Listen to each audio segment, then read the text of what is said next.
PDF is also good. We can just draw it and beautiful. So when you use slides, sir, so do a transition. Just click transition. Click transition. And then go to the forward moves. Okay, I will just let it to open.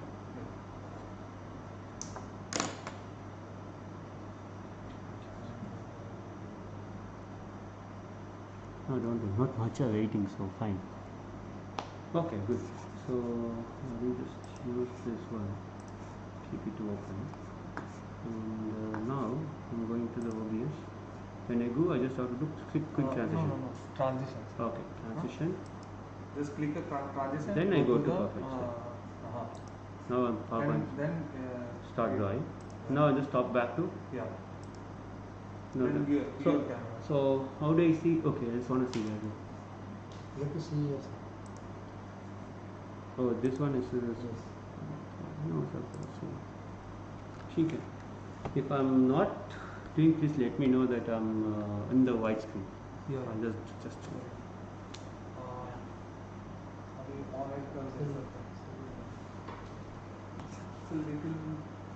This side, no? Yes. This side. How your likes it. This one.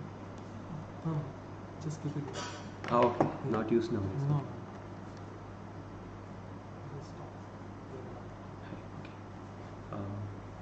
Thanks for joining us for the first live interaction session on EdmLDA Tools course. So let us start with basic questions asked in the discussion forums and also the questions asked in the live the Google form which we shared.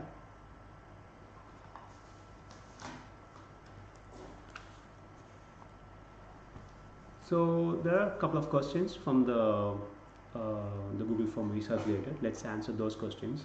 And if you have any questions, please post it in the chat and we'll take it up. Good evening, everyone. So the first question is research area in EdmLDA.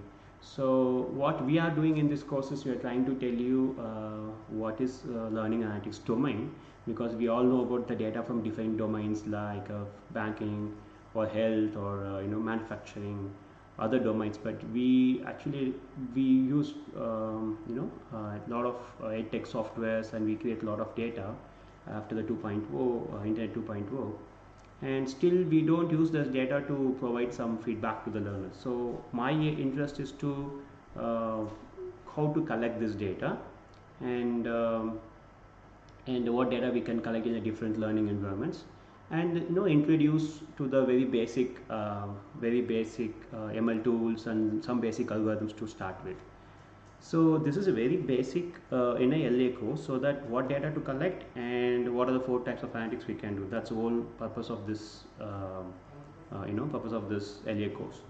What are research areas beyond this? So the most of research areas is in predictive analytics. So if you are interested, if you are interested in knowing the latest topics in a learning analytics course, I would request you to go and check the latest papers published in LAC conference, Learning Analytics Conference (LAK), or Educational Data Mining Conference called EDM. So if you look at these kind of conference papers, it will help a lot, and you might have a different research areas in the LA coming out. So most of them are predictive analytics, and there are a lot of work on dashboard creating the dashboard for teachers and students, and there's a lot of work on affective computing, detecting students' emotions from the log data, and there's more work on how to adapt the content students to improve their knowledge and help them to achieve their goal. So for research areas, please look at the latest research papers in EDM or LAK conferences or related journals. So, and another question is kind of specific, is that which classifier to use? Is it Veka or Orange? If I use Veka or Orange, again one more question on that is like which model to choose. So in general, this was a question some time ago, say 3-4 years ago. People were trying to answer this question, which ML model is good for which type of data. Okay, unless you are not using some time series or sequential data, I would not suggest go and worry about those things. Start with the very basics. If you are learning very first time, start with the very basics with the linear regression. And if you believe there's a linear relation between the two variables, dependent and independent variables. If not, go with the logistic regression and try out decision tree, because these are the decision trees or the linear regression, or give you the explainable reason why this particular thing is predicted and why there is the prediction, which feature is important. So we can take that prediction knowledge and that model can be applied, and we can use those models to answer those questions. Why the student got less mark, can we improve them or something like that. So go with the explainable kind of AI. I don't suggest with minimal data go to neural network. Neural network needs a lot of data, unless you have every seconds students interaction data, and that varies really huge and a lot of features in it, and you have 100 students of data, that's a huge data, then you might go to the neural network. So don't go to neural network unless there's the need. To start with any basics, go with the logistic regression, decision tree. And as I mentioned, this was a problem 4 years ago. Why this is not a problem now? There are tools such as AutoML or big ML kind of tools available. You give a data, they select 10 or 15 of available ML algorithms, and they can change the variables across. Suppose the particular algorithm uses 3 variables, say C, alpha, and say the learning gain. And if you give the fixed range, it can change every interval. It can make a grade, and it can find out the best variance for the given algorithm, also the best algorithm for the course, the data you gave. So these are not a big trouble nowadays. So yeah, that's one idea. And another question is kind of I'm from a different domain. I'm not education domain. I'm from physics. I'm from chemical. Which analytics tools to use? So I'm not much interested in domain. I was trying to kind of create domain generic thing. So if you collect the learner's interaction data, irrespective of a domain, chemistry, physics, or engineering estimation or mathematics, or most of the learning analytics tools are in mathematics, I would suggest go for basic tools which you are comfortable with. There's no need to go for special tool. The end of this course, we will share what is actually happening in the company wide process. What are the tools they use in data and data science in the companies, not in the learning analytics, because there's not much happening in learning analytics per se. But we will share some of the top tools used in industry. Some of them are free to use, you can get trained on them, but for the basics you should know what are the algorithms are there and how to use them, and get used to the tools like Orange, Weka, RapidMiner, or 9, those kind of freely available ML tools. If you know one tool how to use it, most of our tools are easy to learn. It's not much tougher. Orange is kind of given free for the academician. So yeah, let's explore that more. And in a week 4 we started giving LXT links. This appears as a new tab. We will try to make us announcement from now onwards if we add LXT. So LXT is to cater the diversity among the audience. For example, someone needs more detail, they can go and look at the paper. Someone wants advanced materials, they can go and look at the advanced materials. That's the whole purpose of LXT. And data, and that's how I'll come back. So the one good questions from the forums, we just captured questions in the forums, and we got some 4 or 5 questions. One thing is LDA good for online learning or face-to-face learning? I would like to say online learning always, just because we can possibly capture all the clickstream data, the clicks the student does, the behavior, everything is captured. Based on the behavior, we can detect the students learning, and based on that we can provide some feedback. So I would suggest online. But if you have a rich data from the face-to-face learning, for example, someone else asked a question on, I can collect attentiveness, students' performance, or in the classroom, and the ability to answer the questions. If you have collected, such a quality and rich data by using human observations, then of course that will be really good. Face-to-face data is good. But the problem is, if you are collecting data in a real classroom, face-to-face classroom, and you might have to come up with a coding mechanism saying that if the student answers within 6 milliseconds, and if the student answers contain the keywords of the questions, those kind of coding mechanism you have to create it. And since you are the researcher, also you are a teacher, you should check the bias in coding. You should not be biased towards coding. So to do that, I would suggest you to do the inter-rater reliability. So again, it's Coggan's kappa. We saw what is Coggan's kappa in week 3. There I explained two observers observing set of students, say 10 students, observing them whether they are frustrated or not. They marking in their own notebook, student 1 at time say 10 o'clock, this guy is frustrated, and students are not frustrated. So they are marking those code, frustrated, not frustrated. Then we created a kappa, the table, the kind of confusion matrix we created with the rater 1 coding and rater 2 coding, and we can compute kappa. So what we want you to say, what I'm trying to say is that if you want to collect data from the real face-to-face classroom by human observation, please make sure that there's no bias by measuring the inter-rater reliability. So that means you have to ask one more researcher to do the coding and find it out. So most of our cases, we collect log data, of course. So we collect log data, and we also use the students' video recordings, like all the screen captures, and we try to code them.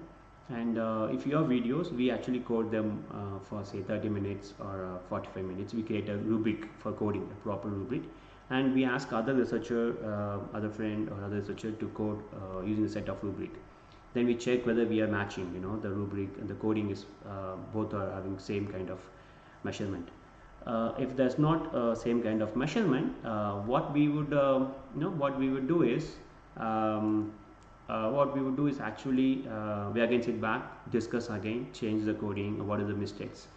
Again you start coding unless we get a kappa inter-rater reliability, kappa score is 0.8.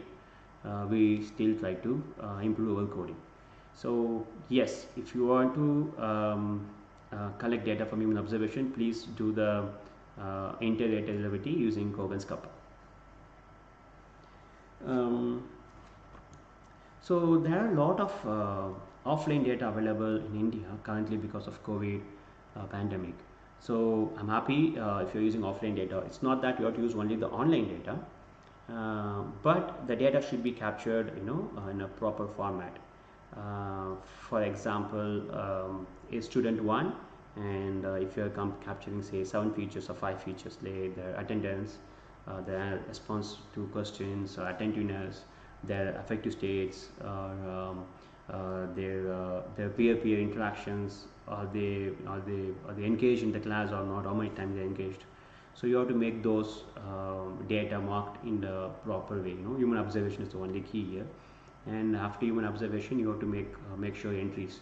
If you are you decided to record this data at every 10 minutes, for example, consider that your classroom has 30 students, and what you can do is the class starts at 10 a.m.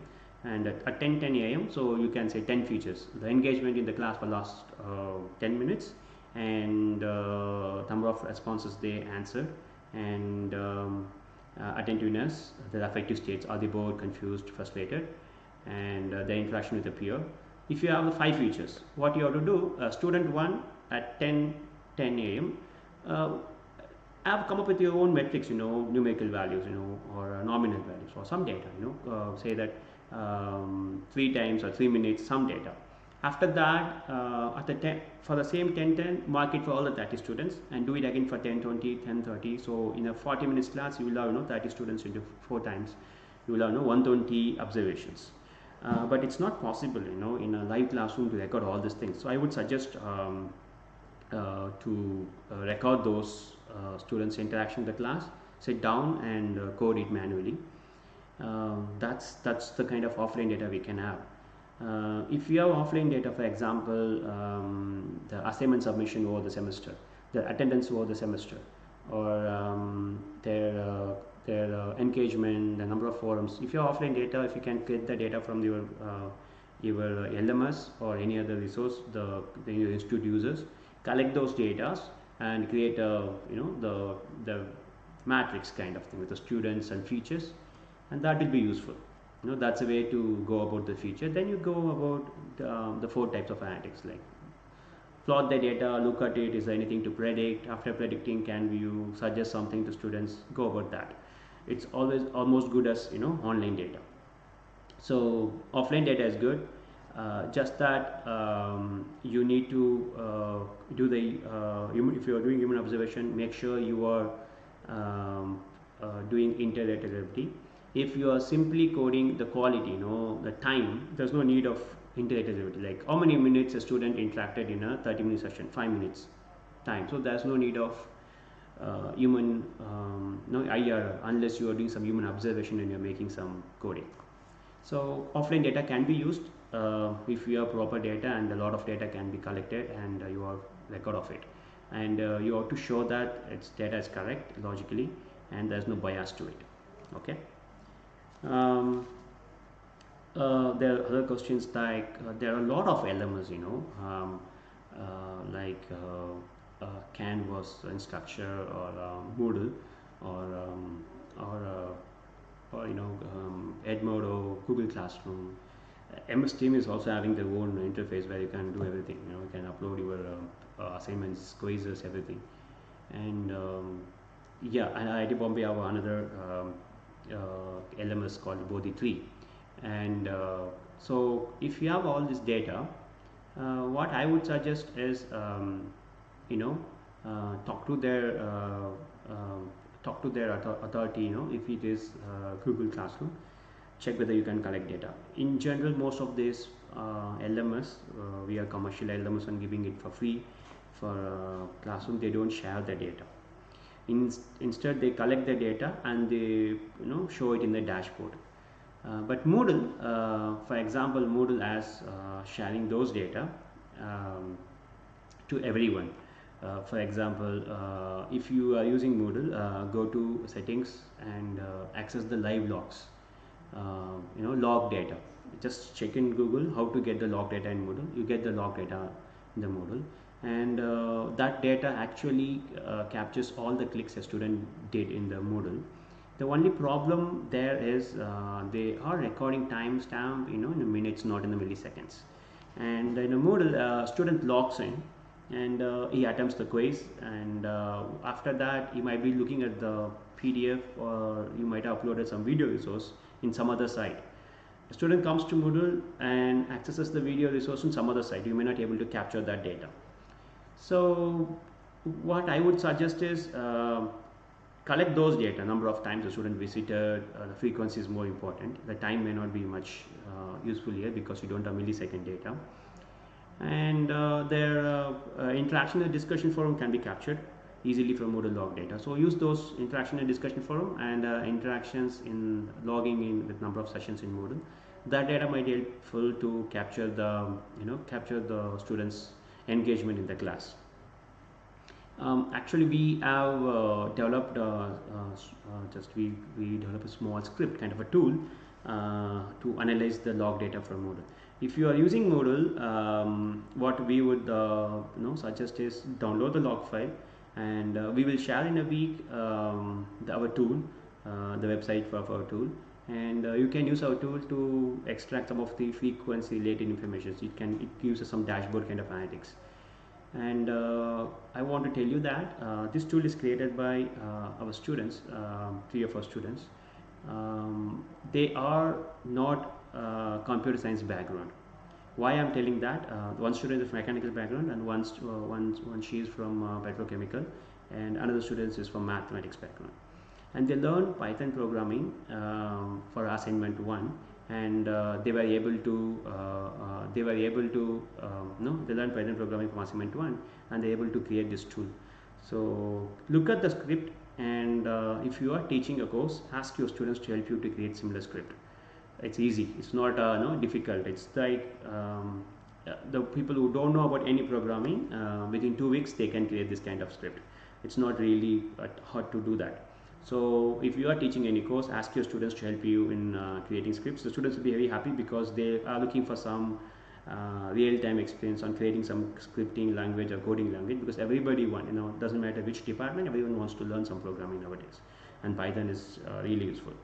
So if you are using Moodle, download the log data and use the tool we suggest. Just be created. We'll just share the tool with you in a week time. If not, ask your students to create similar script. And other learning LMS, if you can't collect data, for example Google Classroom or MS Teams, there's a way. There are some plugins if you're using Google Chrome or Microsoft Edge kind of browser. You can ask your students to install those plugins to collect all the case data, but this kind of a student has to switch off those plugin after they interacted with the LMS. It's like the plugin will be collecting all the data the student interacts in the browser, which is beyond what we can collect. We don't have consent to collect their personal interactions with the browser. So that is a one issue. To avoid that, a couple of ways. One way we did is we are working on it, like we created another extension, small script in the web browser, where user has to log in using the same password they used to log in for the LMS, if it is Moodle or if there is any learning environment. And those data within that particular interface, within that particular web page, will be captured and sent back to the server in a NoSQL database. These are a bit heavy on coding, and a bit of front-end back-end knowledge is needed. If you have students who can do that, it's really good. You can collect data. There are many ways to collect the clickstream data from the browser, but you have to ask all the students who are using LMS to log in every time and do it. So that's not recommended. So I suggest if you're using Moodle, it's good. If not, talk to the service provider and see whether they can provide data. Most of them don't provide data. Okay. Yeah. So there's one about if I want to collect past records data, do I need a consent form? Is the past data collected consent? That's a question you have to ask. Or who's the data? Who's the one of the data? In general, if you're teaching in college, the data you're accessing, like a mid-sem, attendance, everything is kind of a consent already, because when a student registers for the course, they might have selected a course. There should be a consent form in the course registration platform in the institute level. There they're accessing that. We'll be giving this information to teacher, like the attendance and performance in the mid-sem quizzes or weekly tests or something like that. Beyond that, if you want to collect, you have to think about getting the consent and everything. So if the past data is there and nobody have a consent and it's freely available, someone collected without any information to students, it's not good to use it. So don't use the data. And there are a lot of questions about data, like we don't have access to data, we need data. That's a very good question. I'm just happy that you guys are thinking about you are thinking about the collecting data. The idea is none of the instructor, the Coursera or something, they won't publish the data on a specific course. But there are a lot of papers, research papers which occurred, which use the Coursera data, and they did some analysis and they published the data, especially in the Western countries. So go to Data Shop. There's a website called Data Shop, and it's Penn State's Learning Centers, PSLC Data Shop. They collect data from all the different learning environments, including some of the MOOC courses. You can collect those data. You have to give a consent, and they share the data with you, anonymous, completely anonymous data. That data can be useful. So check data shop is one of the good website. And some of the papers you check EDM and LAK 2018, 2019, 2020, like last 2 years. If any data talks about any paper on a MOOC, you talk to the authors whether they can give the data. That's one way to collect data. If the authors have the ethics which they can share data with others, it's good. And other way is that, for example, NPTEL SWAYAM don't record none of the users' data. The reason is simply NPTEL uses YouTube for a video sharing and discussion forums or in a Google, and we don't get data from those things. And we can see YouTube analytics in general, and not each user's individual time, click, and not possible. And also it will be huge to store 1.2 million users interaction data in a server. That's costly and also space and time consuming. So NPTEL SWAYAM is not having any data. That's one thing. Okay, let me check the questions in the YouTube. Just a minute.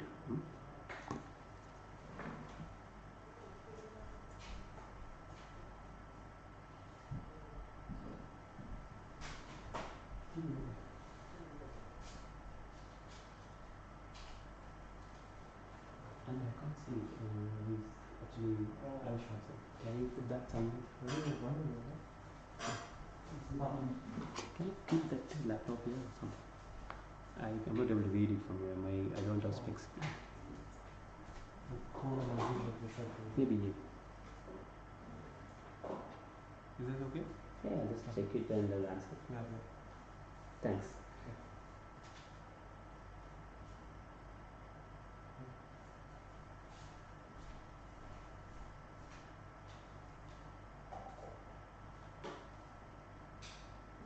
Okay, there's a questions. So actually I have the questions there. I'm gonna check the questions and answer from the chat window. So yeah. So why didn't you teach in the blackboard way? So to be honest, I'm just joined this academics just 2 years back. I might be very junior compared to all of you in teaching. My handwriting in the board are like bad. I never taught a class in the board.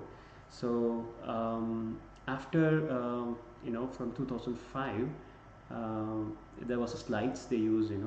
Slides.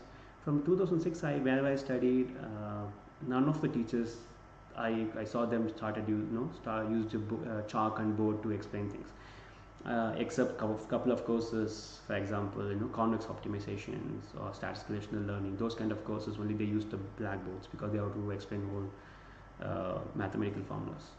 Other than that, most of the professors started using PPT. So I just started that way. And also this PPTs, when I use it, so I upload all the course materials in Moodle or LMS, and so it's always useful if I teach it. The course material is accessible to students, and students no need to come to class regularly. If they have any issues, they can skip the class and they can use those slides and watch the videos which we recorded. So that's why we do that. That's one way. And in the board, my idea is that I have to write everything and the user has to watch what I'm writing. There's a lot of processing going on, and I don't like the concept of you have to take 2.5 hours lecture per week. That's not the idea. So that's the reason I just not using the board. Two things. And so couple of questions on using log data accessibility by LMS. I'd like to tell you there is a LMS developed by Kyoto University, and there you can you can get access to their LMS, and what you can do, they will provide you the analytics dashboard with all the possible data they collected. What we would do is what we will do is we will share those two things in the next week. So one is Kyoto LMS culling, and second is the tool for Moodle. So we'll share these two next week. So that check those LMS. We'll give a contact person in the Kyoto University. One of my friend has joined there, so he is actually spearheading this process of introducing this LMS to most teachers in India. A lot of teachers in India are using it, so I'll just share those links to you guys so you can check it out. And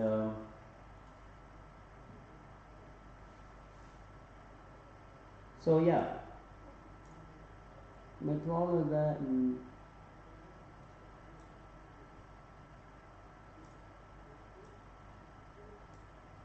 Okay, so so Ramkumar asked a question which I already kind of answered. You used that EdmLDA and other tools. So what I'm gonna do is that I'm gonna share one LMS which is used created by Kyoto University, and they have a very rich analytics attached to it.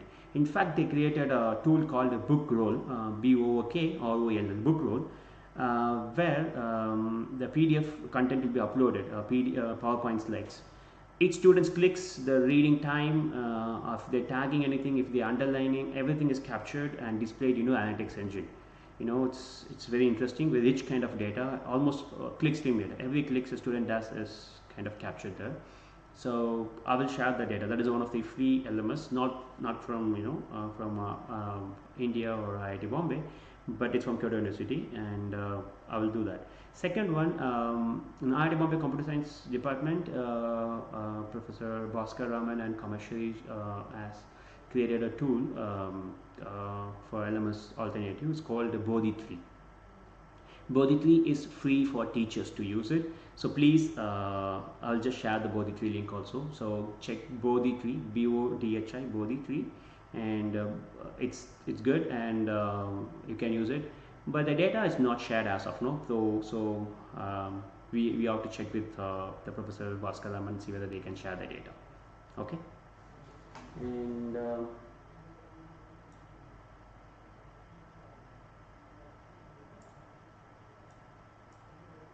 okay, so how to use Google Datasheet for analytics? So I use Google Slides a lot and document a lot because collaborative. I rarely use the Google Sheet because I didn't get a chance to use it. So I believe it will be same like Excel analytics. If not, I would say search in YouTube. There will be a lot of videos definitely to plot. So basically, what we can do with the Google Sheet is, or the Excel sheet, is that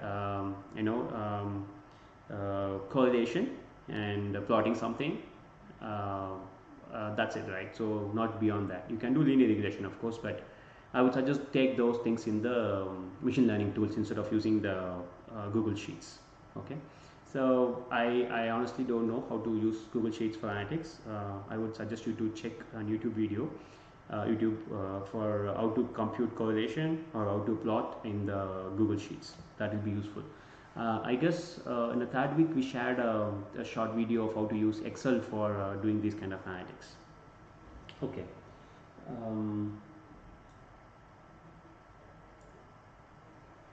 Okay. So the knowledge on programming.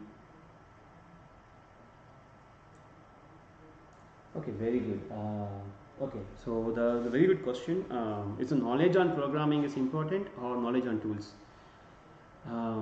Okay, what are we doing here is, first we have to think of how to collect data. The data is not available to you at all. Okay, so in order to collect data, you should have some learning environment which captures data. If not, you have to create one.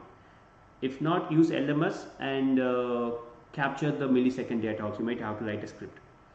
Second, the data you collected is a simple raw data, like the user click 10 o'clock this particular button and this button, the sequential data for each student. That is not a feature which that data cannot be used in any tool. You have to extract the feature. Some of the tools actually helps you to extract features, Then you need to know what are the features, how to combine.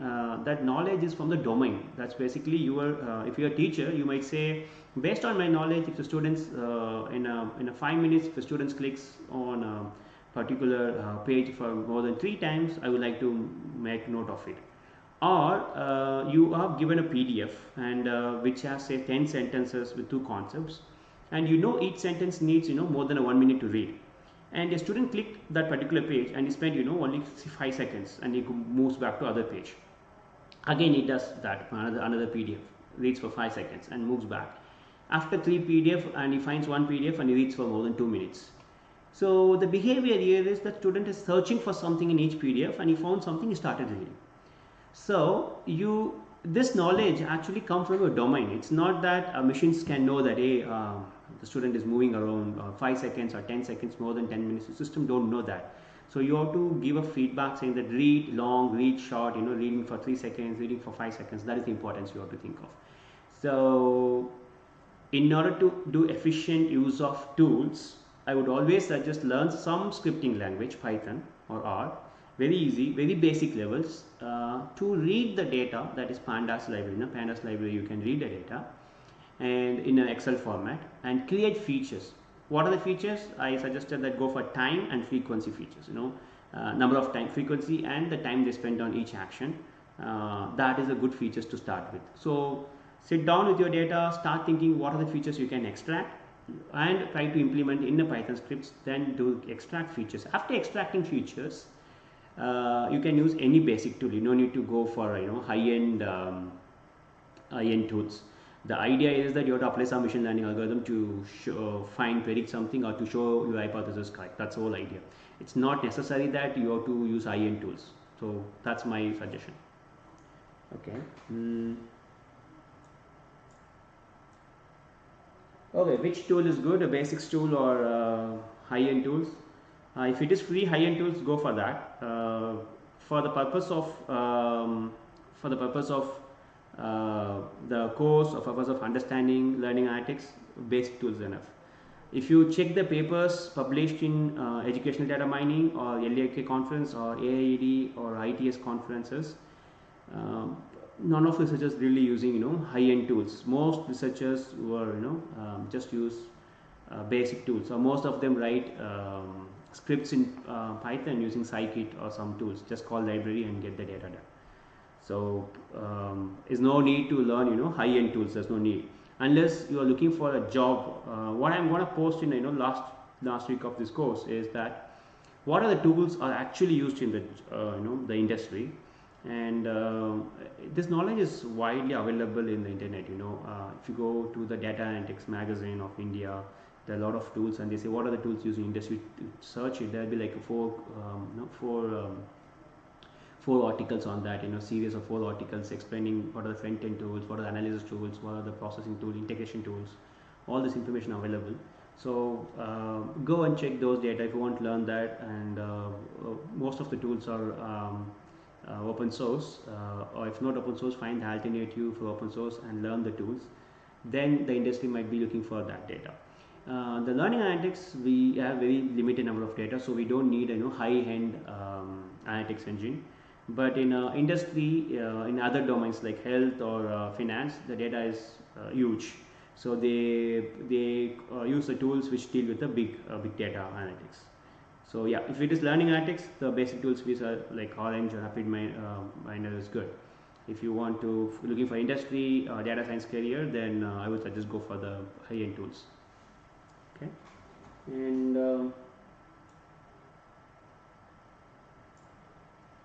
okay. So business analytics as a normal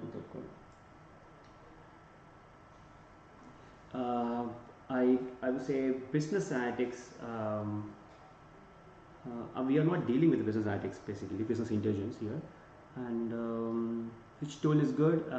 Again, it depends on the reason. If you are not talking about LDA learning analytics only, Orange kind of tool is enough. If you're talking about using this knowledge to get a job in a data science career or a large data, for example, say insurance company which is applying learning analytics, There are very good tools, production tools. I will share those tools in a week 12 videos. And this knowledge is widely available. Just go and search in internet, and Data Analytics magazine or some other famous magazine in India actually talked about these kind of tools and information available there. And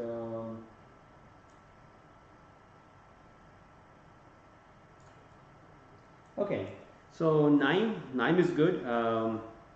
I would say NIME is really good. You can try to use it.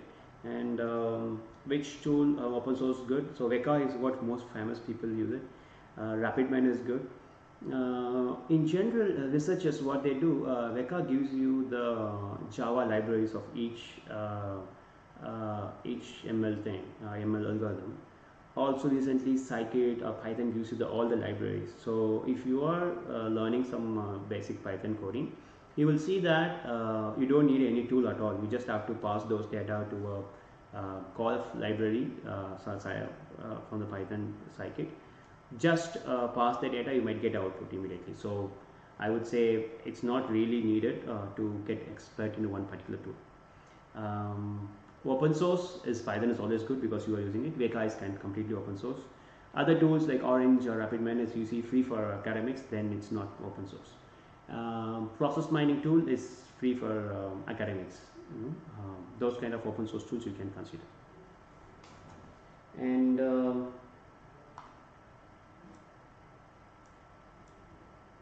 Weka online will provide the same results. Yes, kind of. It's depend on what kind of data you're giving. If you have the variables correct, it gives the same result. Doesn't matter which tool to use.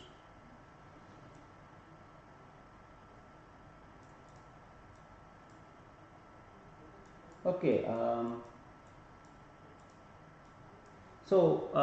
Good. So Gaurav, you're asking a couple of questions on which paper to read, which group to publish. That's the whole idea of my 12th week. And then 12th week, which I haven't recorded 12th week video, which in 12th week what we are going to do is talk about the journals you can read and you can publish, and then those kind of things later to LA. In IEEE, based on the field you are selecting in the learning analytics, suppose if you are selecting about intelligent learning environments and creating some feedback in it, then I would suggest go for a transactional learning technology. Or if you are doing some automatic detection of affective state students' emotions or boredom, go for affective computing. So these are the IEEE transactions on affective computing, IEEE transactions of learning analytics, kind of good journals you can publish there. For writing part, I would suggest go and read the papers in EDM and LAC. Get to know the conference kind of writing structure. LAC requires a different kind of writing, and EDM requires different kind of writing. So EDM is mostly about model, the data, everything. LAC, kind of what analysis you do, what are the inferences you get. Well, when you read papers from different conference, you will understand it. The same kind of data can be presented in two different ways. And also some other conference like intelligent tutoring systems, artificial intelligence in educational AIED. These are the top conferences, I would say, in LA. And there are a lot of other conferences specific to Asia, as like Icce, International Conference on Computers in Education. And within IIT Bombay, within the institutes in India, we also have a conference called Technology for Education, T4E. We run it every year. We cancelled it this year due to the pandemic situation, but we will have the conference again in 2021. So yeah, so that's a good place to meet the like-minded people in India, and so I will share those details in the week tour in detail.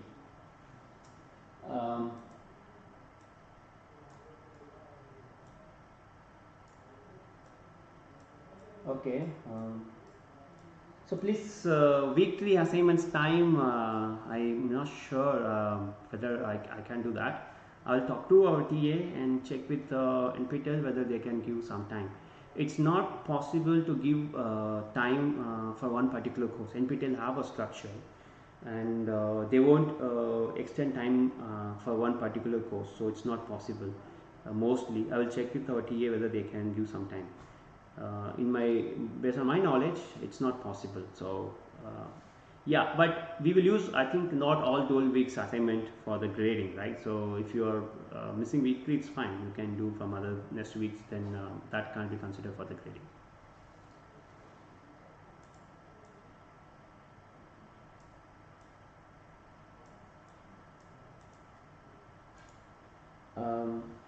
So okay, so is there any other Gaurav, this is called ICCE, APC community, APCSE community, ICCE, and if I can type, yes,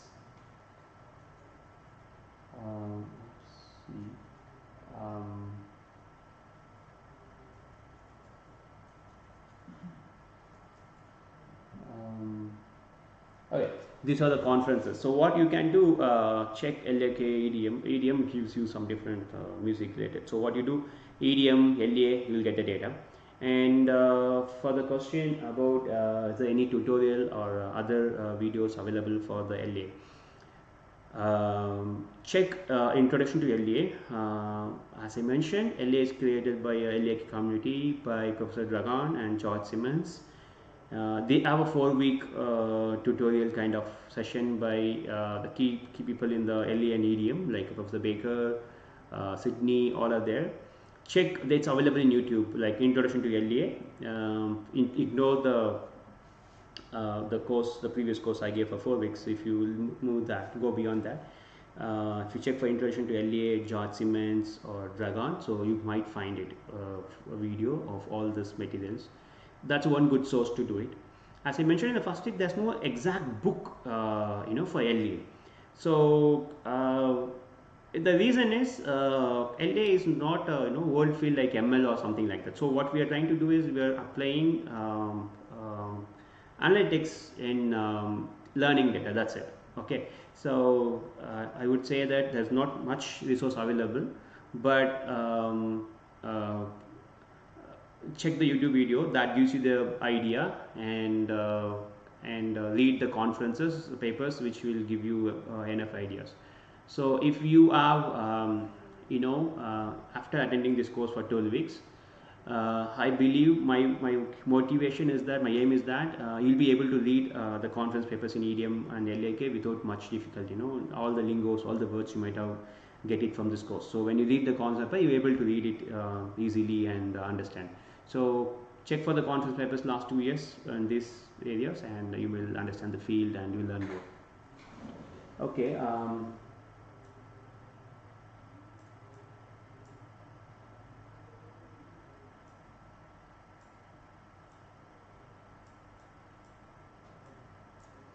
So the data, we will give artificially generated data. I guess we would have given some assignments. Week 4, week 5, there'll be 2-3 assignments coming in. We'll ask you to predict something, or apply some classifiers and report results, and do something with that. And so we will be providing some artificial data. The data actually from the real students, and we artificially extrapolate it and we give the data to you guys. So that will be useful. And so as I mentioned, assignment 1, as quiz 1, quiz 2 or assignment 3 may not be possible to extend. It's already done. So even quiz 3 is not possible. The reason is this course is not a single course in NPTEL. They have a common platform for unavoidable reasons. For example, last year it happened that there was some flood or some issues happened in some territories in India. They extended the date. Other than those kind of reasons, NPTEL never extends the date. So you can write to NPTEL and see whether they can extend the date. Okay? It's not in my hand. I would like to do that. And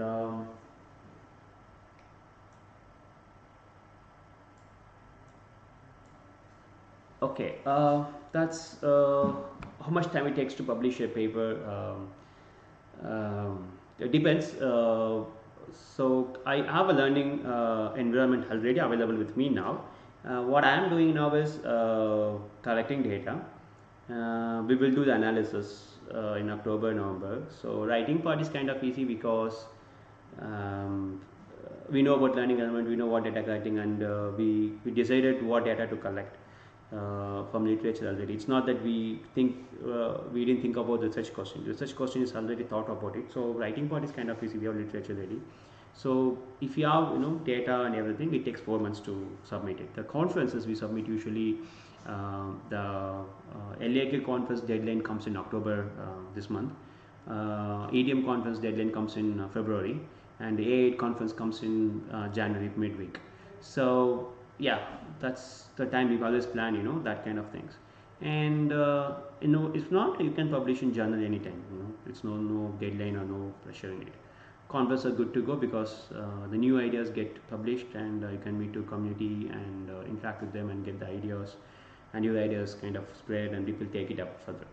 So I prefer conference more compared to the journals, but of course the matured quality work has to go in the journal. Okay. Any more materials? I'm not sure.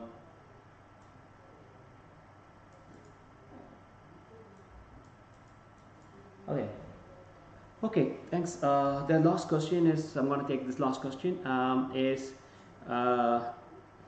which part of Andrew Ng's video you should watch? For this course, for this learning analytics course, to do the assignments and to know which tool to use or which algorithm to use or how to use the algorithms, there's no need to watch beyond this. There's no need to watch any Andrew Ng course. If you got interested in ML, right, like a linear regression, I think we are not even started week 5, week 6, like a clustering or naive-based. If you're getting more interested in it, go and watch Andrew Ng's video in YouTube, more mathematics, but he explains everything in a very detailed for everyone to understand. So I would suggest, if you are much interested in mathematics, go and do it. If you don't have time, I just want to know basics of ML, watch linear regression video completely, logistic regression, which gives you the idea of what is the cost function, or error function in a JAVE, and how to reduce that cost function, what are the learning rate or the variables they use it. That is a very key. If you just check LDA course, logistic regression and linear regression is good. And also you can check about basics of neural networks, that is ML and multi-layer perceptron. That is enough just for the basics to talk about machine learning models. If you are interested further, go and learn SVM. That is one of the best algorithms in non-neural network domain. It was performing best till 2014 or something like that. Then neural network is good. Neural network is a vast kind of C, and you have to learn a lot, and it's based on your interest how much you want to learn. So if you are limited time, learn about linear regression and logistic regression from Andrew Ng course. But especially watch the first introduction week. So he talks about what is supervised, unsupervised classifier with the details and examples. It's really good. Yeah. And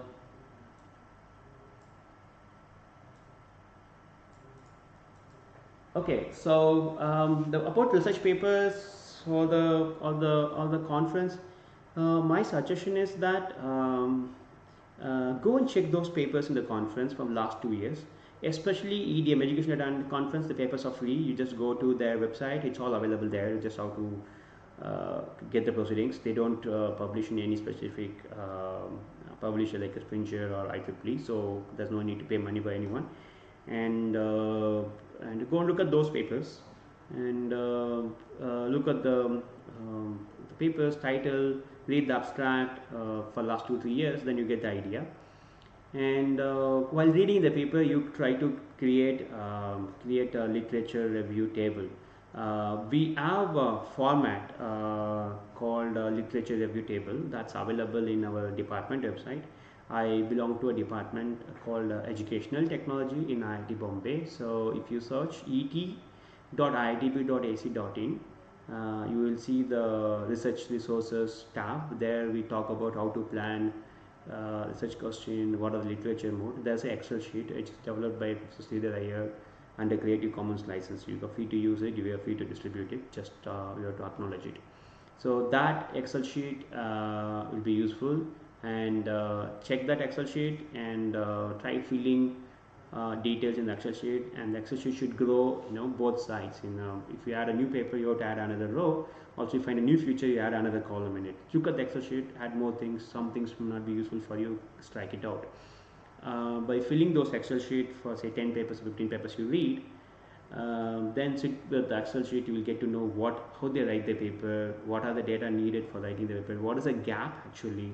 If you identify a gap from say last 2 years published paper on a particular topic from 10 or 20 papers, it's easy to sell you a problem. It's saying that, hey, there's an introduction, why I want to do the problem, and go to literature review, write in your own words what are these 10 papers is about, write in your own words saying that synthesis of very shortly, why there's a gap and why we need a new system. Then jump into a methodology. That's it. It's that way it will be easier. But finding the right 10 papers and finding a gap is a key, and it takes time, and it's not easy. But yeah, start with that, and you get to know easily in another couple of years. Easy to do that work quite fast. But it might take 3 months time to get at least 15 papers in a related field. First, you have to identify what is your related field. So go and read the paper in the last 2 or 3 years conferences which I mentioned, and find out your field of interest, or the field of interest where you can collect data, you have availability of all these things. Then you start reading those related papers. That's my suggestion. Okay. Okay. Thank you everyone for joining. Sorry, I was not able to read the questions from here, so I have to move here and there.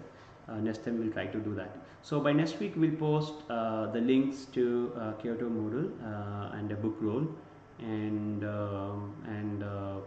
also about a tool we developed to analyze module data. So yes, that will be useful. So thanks everyone for joining today, and yeah, if you have any questions, please use the Google discussion forum, and peers help others. So the idea of discussion forum is that you discuss with others and learn that. Thank you.